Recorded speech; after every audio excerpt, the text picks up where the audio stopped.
O Evangelho como me foi revelado de Maria Valtorta. Parte 9. Amigo de infância. Passados os 3 dias, Tomé e o ex-leproso aguardavam Jesus na curva da estrada. Com eles, Judas Tadeu, primo querido que resistia em se tornar discípulo. Decidira-se por Jesus apesar da fortíssima oposição dos familiares. A tua missão me chama, primo. Tua mãe e minha mestra me implora. Sede Jesus. Se até João Batista, que nunca te viu, te chama de Cordeiro de Deus, o que dizer de mim, que cresci a teu lado e procuro ser bom te imitando? Vem, amigo de infância, eu te acolho com alegria. Simão, o ex-leproso, vinha de uma família poderosa dos fariseus, mas de muitas lágrimas com os erros do pai que o tivera com uma escrava negra. Era chamado de Zelote pela casta e de Cananeu pela mãe. Teve também seu lugar entre os grandes antes da doença. Quando ela surgiu, seus falsos amigos o confinaram entre os mortos, e com isso guardava grande mágoa. Meu pai me negou saúde, afeto e paz, deu-me a desonra desse nome, da doença que trago, e tirou-me a alegria de ser pai. Simão, levanta os olhos e vê os filhos de Alma aos sem filhos. Vem, Simão Zelote, vem, Judas Tadeu, quero vos unir a mim. E os abraçou como se os selasse a ele. Em seguida os encaminhou. Simão, tu ficarás em Jerusalém com Tomé. Direis aos sacerdotes que vai chegar aquele que cura, que o Messias está entre o povo. E aos pecadores direis que agora há quem os perdoe, que trago a graça e que fiquem prontos para receber-me. Tu, Judas Tadeu, ficarás em Nazaré. Justo Nazaré? Mas por que Jesus? Deves preparar o caminho em minha própria cidade. Achas pouco? Talvez esta seja a parte mais difícil. Se nos desprezarem, não teremos culpa. E vós, Pedro, voltareis às redes. Pedro ficou desolado. Mas por que, Senhor? Aos poucos vos instruirei e irei vos buscar quando estiverdes preparados. Agora despedi-vos uns dos outros. Que a paz esteja convosco. Jesus se despediu dos que ficaram e seguiu para a Galiléia. Foram direto a Nazaré.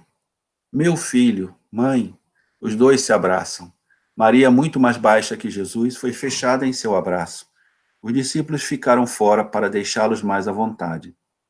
A voz de Maria estava trêmula, apreensiva com a repercussão que o tumulto no templo havia causado. Filho do meu coração, sei que foste um toque de trombeta a despertar os que dormem. Não te censuro, compreendo e fico feliz, mas eu te gerei, meu filho. Com suas mãos apoiadas no peito do filho e os olhos brilhantes pelo pranto prestes a cair, parecia uma rolinha sob a proteção de duas fortes asas de condor. Mãe, pobre mãe, querida mãe, estou aqui e não estou só. Trouxe comigo meus primeiros discípulos e junto o primo Judas. Judas? Sim, mãe, não tenhas medo. Sou criticado pela família, mas não será para sempre. Onde há espinhos hoje, amanhã haverá rosas. Filho, Maria de Alfeu está fazendo pão na cozinha. Tem sido ótima amiga. Chama a todos para que venham dividir do pão da tua casa. Jesus apresentou Pedro, André, Tiago, Natanael e Filipe. João, conhecido de Caná, inclinou-se para receber sua bênção. Foram se refrescar e, ao voltarem, Maria de Alfeu lhes ofereceu pão quentinho, azeitonas e queijo, além de uma jarra de vinho que Jesus logo ofereceu aos amigos. Pedro tratou de fazer de Maria sua aliada na esperança de ficar com Jesus, mas foi em vão. Fazei tudo o que ele vos disser. Meu Jesus faz tudo muito bem. A esperança murchou. Mas vai demorar? Jesus sorriu. E Maria sentiu ser bom sinal. Pedro será rápido, como o voo de andorinha sobre o lago. João observava Maria. Era um apaixonado. Maria de Alfeu comentou: que alegria sinto por Judas. Serei feliz quando todos forem de Jesus. Lembra-te quando eram meus 3 pequenos discípulos? Ah, como me lembro! E este aqui, o João, faz-me lembrar Jesus daquele tempo, loiro e rosado, o mais novinho de todos. A conversa foi longe e a noite chegou. Amigos, se quiserdes, podeis vos abrigar na oficina onde trabalhava. Só há bancos. Para nós, pescadores, acostumados a dormir em estreitas tábuas, será mais que confortável. Dormir sob teu teto é honra e santificação, disse Pedro. Depois de passar uns dias com a mãe, Jesus foi para Cafarnaum, cidade estratégica na rota de comércio e importante porto às margens do lago. A sogra de Pedro morava lá e eles mantinham suas barcas ancoradas ali perto. Logo o convidaram para pescar, mas Jesus nunca havia pescado. E Pedro se antecipou em dar as explicações. Os peixes são pequenos, mas se forem muitos, tornam-se fortes como o diabo. Jesus completou. São como os pecados. Se forem acumulando, uma fraqueza pode virar vício. Um simples olhar malicioso pode virar adultério. Sois meus primeiros, muitos virão. A pesca nas noites dos séculos será abundante e a única luz será a minha palavra. Conhecereis um sol que vos tornará belos e felizes como uns deuses. Ainda não podeis entender, mas a vida cristã vos dará semelhança com vosso mestre. Pedro ficou com ciúmes ao ouvir que muitos viriam. Ciúmes, Pedro, outros virão e haverá amor para todos. Já pudestes contar quantas vezes este mar beija a areia? Não, não poderias. Menos ainda poderias contar as ondas de amor que deste coração se derramam sobre os homens. Naquele momento, João e o irmão Tiago chegaram acenando. Mestre, insistimos para este cego voltar outro dia, mas não nos largou mais. O cego ajoelhou-se. Senhor, eu era ferreiro até que um estilhaço me cegou. Sei que és saúde para a alma e o corpo. És a luz de Deus. Jesus tocou seus olhos. O cego levantou o olhar e encontrou o olhar de Jesus repleto de piedade. Mestre, em ti vejo a beleza do sol verdadeiro. Ó luz dos cegos. Jesus o abraçou. Luz dos espíritos eu sou. Vai em paz e sê também um filho da luz.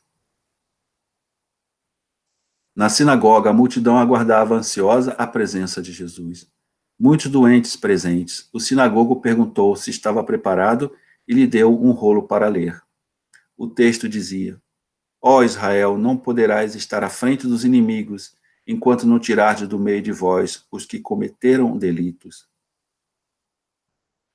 Estendeu os braços e o silêncio foi total. Quem veio para vos santificar saiu do escondimento. Se preparou e se purificou para dar-vos exemplo.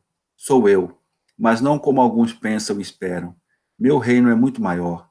Tivestes a promessa da aliança, por isso eu vos chamo.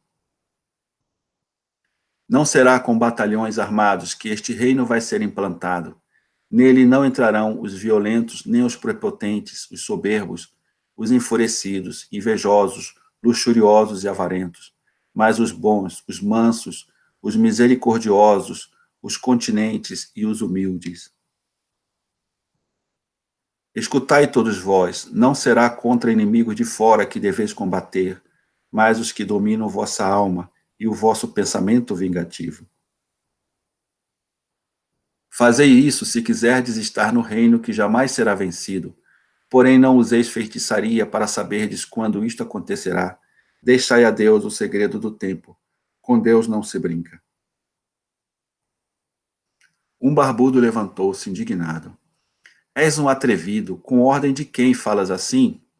Falo em nome daquele que é e me envia. Sou seu enviado. Meus discípulos sabem disso. Ah, eles dizem o que tu mandas dizer. Estás iludido e mentes. Nós não te conhecemos. Sou Jesus de José, da estirpe de Davi, nascido em Belém, segundo as promessas, chamado de Nazareno porque vivo em Nazaré, pois te digo que um outro que não me conhece falará quem sou. Jesus olhou o povo e gritou: Ageu, vem para a frente, eu te ordeno. Auxiliado pela mulher, surgiu um pobre coitado possuído pelo demônio. Segundo o sacerdote, era perigoso, mordia e nada falava. O homem começou a ganir. Depois berrou: Eu sei quem és, o Santo de Deus, Senhor do céu e da terra. Cala-te, sai desse homem. O homem foi atirado longe e se libertou. E o barbudo, sob intensas vaias, foi embora. Saindo de lá, Pedro pediu a Jesus que fosse dar uma bênção na sogra doente. A idosa, com muita febre, já se preparava para a morte. Vivia inquieta, praguejando de tudo. Jesus entrou. A paz esteja contigo. Acredita que posso curá-la? E por que farias isso se nem me conheces? Vou curar-te porque Pedro pediu e porque tua alma precisa conhecer a luz. O Pedro? Sim, ele é melhor do que pensas. Como não queria morrer, ela deixou. Ser curada, eu quero. Contente, foi mostrar às noras que não estava mais com a respiração ofegante, mas não se lembrou de agradecer. Pedro ficou irado. O mestre te curou e nem agradeces? Ah, obrigado. O que posso fazer para agradecer? Ser boa, porque o Eterno foi bom contigo. E se não for incômodo, permita que hoje eu repouse em tua casa. Passei a semana percorrendo povoados e sinto-me cansado. Se quiser, fica. Pedro não se conformava com a ingratidão da sogra. Jesus o acalmou. Não é a primeira nem a última vez que não haverá reconhecimento algum. Basta-me que me deem as almas e a chance de salvação. Vereis desamor muito maior. Ah, quantas surpresas ainda tereis. Pouco depois ela convidou para um ensopado, mas seu humor com Pedro era áspero. Desde que se mudou para Betsaída, pouco trabalha. Eu sigo o mestre, mas não ganhas nada por isso. Se queres segui-lo, melhor se voltasses a morar aqui. Enquanto te fazes de santo, minha filha teria quem lhe matasse a fome. Falas assim diante do mestre? Eu não o critico, eu critico a ti, seu ignorante, que não serve para nada. Pedro ficou lívido de raiva. Antes de explodir, Jesus interveio. Ah, Simão Pedro, tua sogra te deu uma excelente ideia. Pedro, escuta sempre os que te amam. Estarás sempre no barco ou comigo. Pensa nisso. E Jesus o convenceu. Tens razão, mas e João e Tiago? Que venham eles também morar em Cafarnaum. Naquele momento apareceu um garoto. Amiguinho, exclamou Jesus. Jesus, de novo aquela pessoa me pediu para te trazer isso. Era mais uma bolsa cheia de dinheiro. A quantia é de sempre, disse Pedro. Mas quem será que nos manda isso, mestre? Jesus sabia de todas as coisas.